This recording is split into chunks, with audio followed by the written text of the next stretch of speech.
is significant and complex. This mathematics allows us to predict almost anything, and predicting the stock market's easy. I want you to hire him. His real name is Paul Jackson. 1977, Centre Bank foreclosed on his family's farm. Hang in there. It'll turn any moment it has to. Jesus Christ. It means there is no bank. One bright morning in 1977, in the tranquil suburbs of Bulla, Australia, primary school students fill a small classroom where the bright sun shines through the windows, highlighting the colorful, engaging classroom. Halfway into the lesson, the disciplined young children follow their math teacher's lead and enthusiastically learn the multiplication table. Then, once they finish, the teacher introduces a representative from the Victoria State Central Bank, Mr. Johnson, who gives the children piggy banks and enlightens them about the importance of saving. To really make sure the young minds grasp his point, he informs them that if they save 50 cents a week in the bank for the next 25 years, each of them will have $727,000. I don't know about you, but I'm sold on saving. While most of the children are hypnotized by the numbers and absorb everything in awe, a bright young man sits at the back of the class trying to figure out the logic and formula behind that calculation and questions Mr. Johnson for an explanation. That's impossible. There's only 52 weeks in a year. Let me show you how it works. Compound interest. To everyone's surprise, Paul completely grasps the complex concept and engraves it in his heart, where his love of science and mathematics blooms.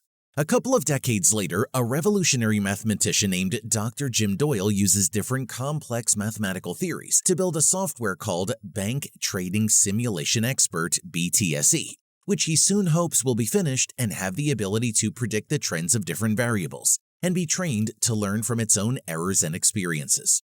Elsewhere in Victoria, the central bank, C-Bank's frustrated board of directors fill a large meeting room, calls in the CEO Simon O'Reilly, and presents him with the dismal progress report of the bank. May I remind you of a fundamental business principle. 16% last year means 20% this year. By the end of the meeting, Simon is given a 3-month deadline to turn things around.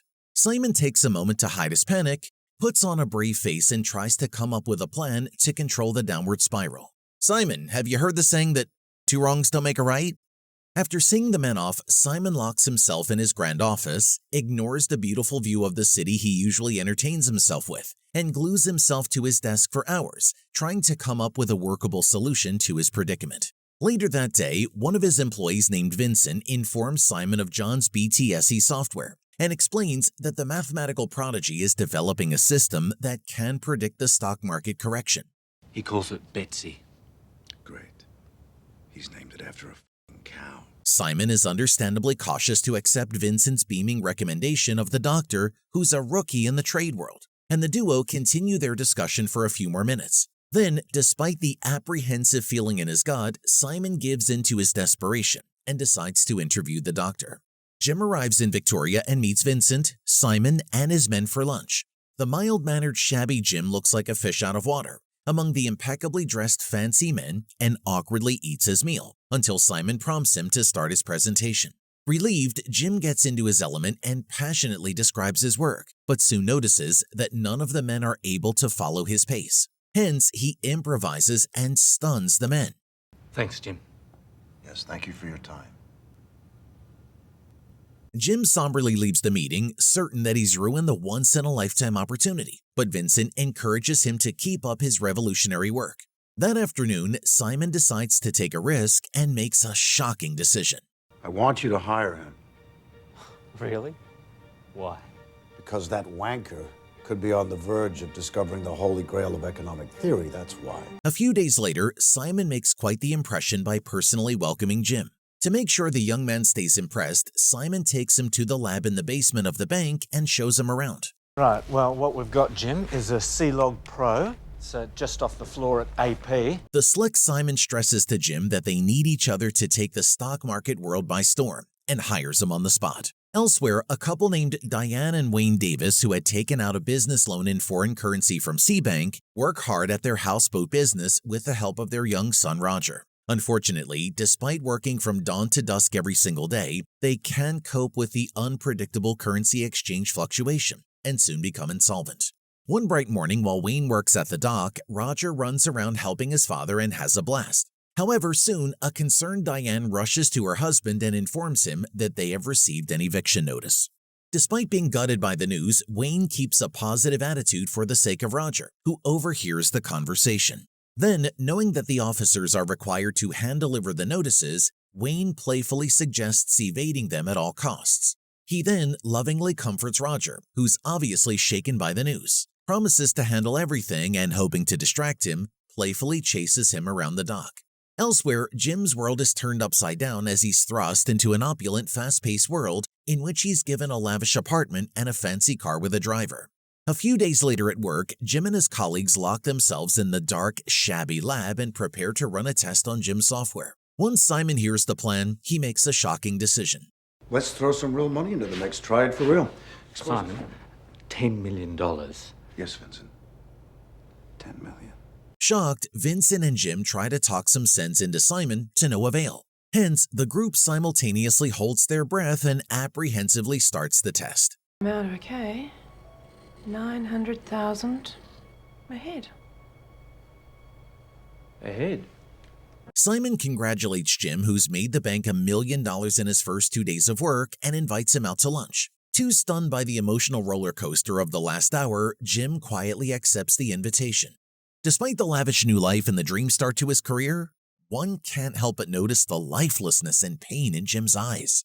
Elsewhere, a civilian officer goes to the Davises' place of business in hopes of finding the couple and hand-delivering the notice, but finds it closed. Just as the officer is about to give up and retreat, he spots Roger, who is playing on the dock by himself from afar, and starts chasing him around. After a few minutes of chase, the cat-and-mouse game abruptly ends as the officer outwits the young boy and finally catches him. Then, when the officer fails to get any information on the Davises from the smart young boy, he stuffs the document in Roger's pocket, orders him to give it to his parents, and announces that the Davises have formally been served. Knowing what his parents are going through, Roger feels guilty and extremely overwhelmed by the ordeal, but absorbs it quietly, concealing his pain. It's quite sad to see the young boy so conflicted over something he knows nothing about. It's not your fault, Roger. At the bank, as Jim leaves his office for lunch, he's introduced to a beautiful bank teller named Michelle Roberts and makes small talk. That evening, Jim calms his nerves, approaches, and asks Michelle out. Michelle accepts swiftly, and the duo starts a relationship. Elsewhere, the Davises return to their houseboat but are concerned to find no trace of their son. They spend the whole afternoon walking around the dock in the scorching sun, calling out for Roger, to no avail. Extremely distressed, the Davises report the incident, and soon a search and rescue team is deployed. Soon, the Davises' worst nightmare is realized as the team finds Roger's drowned body the next morning. As Wayne and Diane try to process the unimaginable grief, they learn about the notice documents found on Roger's body and become outraged. I have a feeling that the stressful document had something to do with this tragic incident. As the world labels the incident a tragic accident and quickly moves on, hoping to stay close to Roger, the Davises stay by the water for days, grieving the tragic loss of a beautiful life.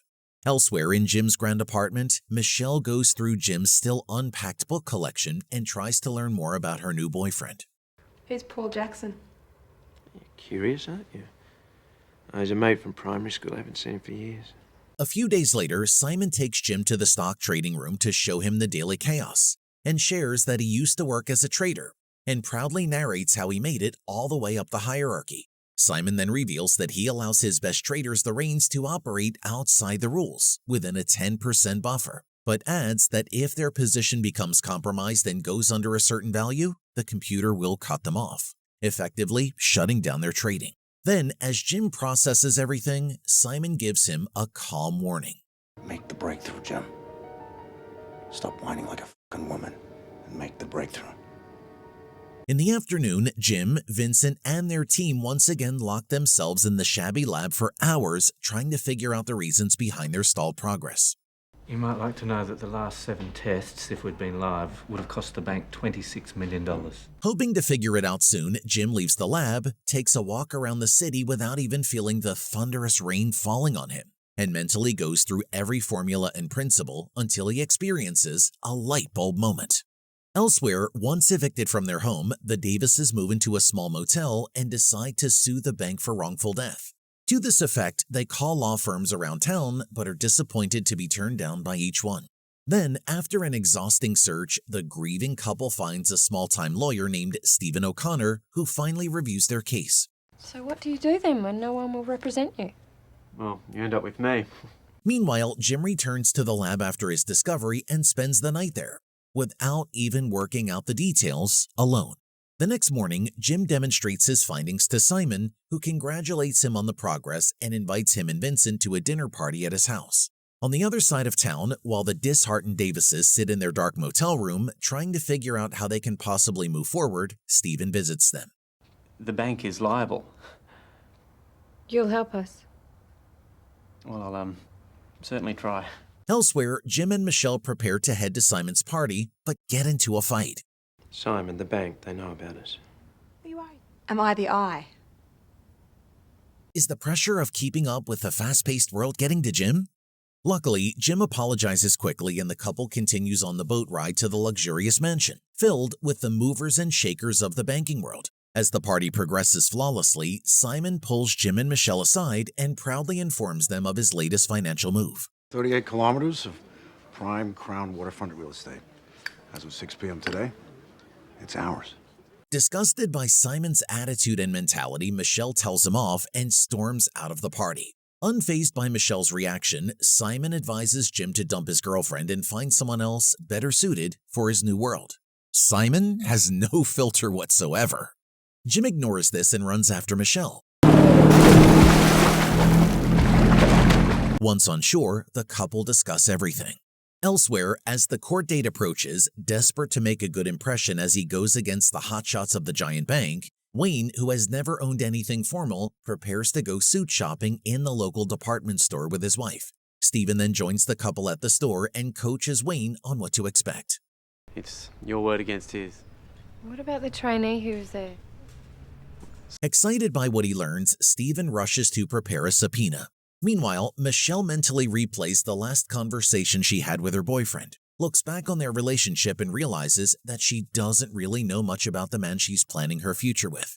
After hours of ruminating in the mental tug-of-war, Michelle reaches out to a banker friend in hopes of learning something through Jim's financial records. Oh, a good saver since then. Elsewhere, Simon is alerted to the increasing media frenzy over the Davises' allegations and calls his men in to work out a solution. We'll be drowning in him. For fuck's sake, will you shut up? Wow, Simon and his men continue to rapidly fall down in the human decency scale. At the end of the meeting, before his men leave, Simon shares his concern about Jim and orders them to follow his girlfriend Michelle. At the lab, while Vincent and the rest discuss the recent test results, Jim stays focused and isolated, mentally going through numerous theories and principles, seemingly trying to work out how to fix the software and make sure it can correctly predict the stock market variations. Every step so far has brought him incredibly close, but never quite there. Jim pauses for a moment, factors in the bank's value of $50 billion, and works out what the impact of predicting the next stock market crash will be. He then apprehensively walks upstairs to Simon's office, anxiously playing out the upcoming discussion in his head. On the top floor, Jim summons his courage and asks Simon if he had carefully considered the consequences of their research. Simon, I haven't spent years of research, 10 years of postgraduate study for this. A few days later, a sophisticated surprise awaits the mathematician at his lab. We're now the most powerful computer system in the Southern Hemisphere. Using the new advanced technology and priceless data at their disposal, Jim and Vincent spend the next few days in the lab working hard and realize that they have made a lot of progress and discover that the software's inability to process and execute complex commands quickly remains their sole roadblock. One night, as the city dozes off to sleep, Vincent and Simon stay back at the lab and continue their work. After a few hours, the duo takes a break and nostalgically discusses their childhood and shares how they each fell in love with numbers and mathematics, and a beautiful friendship blossoms. Later, the duo turns their attention to their work, and after finding out that the bank doesn't have any in-house programmers to design a speed doubler, he comes up with another plan. There's a friend of mine from uni who's a genius programmer. Will they need to clear him? I can clear him. Jim then meets with his programmer friend Mashio. Then, using the speed doubler, Jim prepares a test for his software, while his team and Simon hold their breath in anticipation. Shit, it works. Filled with adrenaline from his success, the usually timid Jim pulls Simon aside and unexpectedly flips the script. You're not scared, are you? After all this? Simon, this is our moment. Simon considers Jim's argument, accepts it, and in exchange asks the mathematician for a favor, just as a show of good faith. Later that night, Jim spends some quality time with Michelle until he receives a voicemail. Simon wants me to take you to court tomorrow, and he doesn't want you going in a limo, so my Volvo will have to do. Jim is caught between a rock and a hard place. He can't let Michelle into his very confidential work and personal life and no longer wants to keep lying to her. Hence, concealing his heartache, Jim somberly breaks up with her. For Michelle, nothing about Jim makes sense anymore.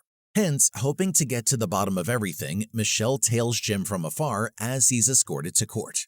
Inside the courtroom where the Davises' case is being tried, Wayne is put on the stand and honestly details his account. You asked no questions of the bank? I trust banks. Michelle quietly enters the courtroom and eagerly awaits to find out what Jim's doing there. A few moments later, Michelle gets more than she bargained for and is shocked to her core when she hears Jim being called to the stand as an expert witness for the defense. He looks different. What? Taking his client's remark into account, Steve starts his questioning from an unexpected angle. Unfortunately, Steve's soon forced to change his line of questioning and starts to ask Jim about the foreign currency loan meetings. Soon, Steve is shocked to see that Jim had kept meeting notes and asks for a recess to review the new evidence. Outside, Stephen realizes that they are faced with an impossible mountain to climb and apologizes to the Davises in advance. It's a lie! Is there a problem, Mr. O'Connor? Yes, Your Honor. I'd like to move a motion. And Mr. Doyle. After recess, Jim stoically continues giving his testimony, while Michelle watches him with utter disappointment. Jim drives back with Vincent. I could never do what you did today, and if that's what it takes, then good luck to you, Jim. Now motivated more than ever to get to the bottom of everything, Michelle decides to start by learning more about Jim's past, sneaks into Jim's apartment, and learns the name of his primary school. Meanwhile, Simon faces C-Bank's board of directors and sells them a ludicrous idea. Now we have an opportunity to benefit from its collapse. The board of directors is as apprehensive as Simon had expected, resists the illegal plan of manipulating a stock market crash to their benefit, and suggests having the calculations rechecked by independent professionals. Hoping to drive the final sale of his idea, Simon stuns the room by showing his personal dedication and belief in the system. I am willing to put up my share portfolios, my personal savings, my real estate package, everything. Despite Simon's best efforts to convince the board quickly, the discussion drags on. Then, Simon uses his wit to deliver a convincing speech and get the board's approval. The law is made by governments, Ben. We operate a business. We bounce up against the law every day. A few days later, a media frenzy occurs as a verdict is passed on the Davises' case, and the Davises are once again shattered. Meanwhile, at the lab, Jim takes a moment for himself before launching the system he has spent his whole life working on, and receives a phone call from Simon. Well, I'm sorry I can't be there with you. I look forward to observing it from a safe distance. Elsewhere, enraged by all the recent losses in his life, Wayne drives to Simon's estate to exact revenge. Meanwhile, Michelle's meticulous research on Jim's past leads her to a small public library in Butel, where she finds a shocking revelation, which, in retrospect, gives her insight into Jim's motives. As they say, a woman's intuition is never wrong. Before Michelle gets a chance to properly process this information, she sees a man spying on her, sees him making a phone call, and immediately realizes that he's one of Simon's men. The spy calls Simon and reports his findings. His real name is Paul Jackson. 1977 Centre Bank foreclosed on his family's farm. Seeing that he has inadvertently exposed Jim, Michelle calls Jim and warns him about Simon. Unwilling to compromise everything he's worked towards, Jim thinks on his feet and forbids everyone from taking any calls until their ambitious trading is finished. While everyone at the lab holds their breath and waits with anticipation to start trading, Jim's mind travels to that fateful day he found his father's body decades earlier. As the systematic trading starts, Simon tries to call everyone at the bank but fails to get an answer. Moments later, as the CEO continues to frantically make calls, Wayne breaks into his mansion with a rifle in hand and holds him at gunpoint. Killing me isn't exactly the best way of honoring your son's memory, now is it? Shut up! Shut the f*** up! Seeing how important the call is to Simon, Wayne blows the mansion's power box and flees. At the lab, for the first few minutes, the stock fluctuates as predicted, but soon starts to rise instead of crashing. Hang in there, it'll turn any moment it has to. Jesus Christ. Vincent and the rest of the team frantically try to do everything they can to minimize the disaster, to no avail. It means there is no bank. Later, on his way to the airport, Jim meets with Michelle for the last time. I was thinking maybe that you could... Come with you. The bright young boy who sat at the back of the class, intently following Mr. Johnson's lecture, and soon engraved the mathematical principles in his heart, had finally grown up and used his intelligence to avenge his father's death. Finally at peace with himself, Paul Jackson leaves the ruins behind and flees the country for good. A few days later, the Davises go to withdraw cash from a local ATM and are pleasantly surprised to find $747,000 and wonder where it came from. Honestly, after everything they have been through, it's the least they deserve.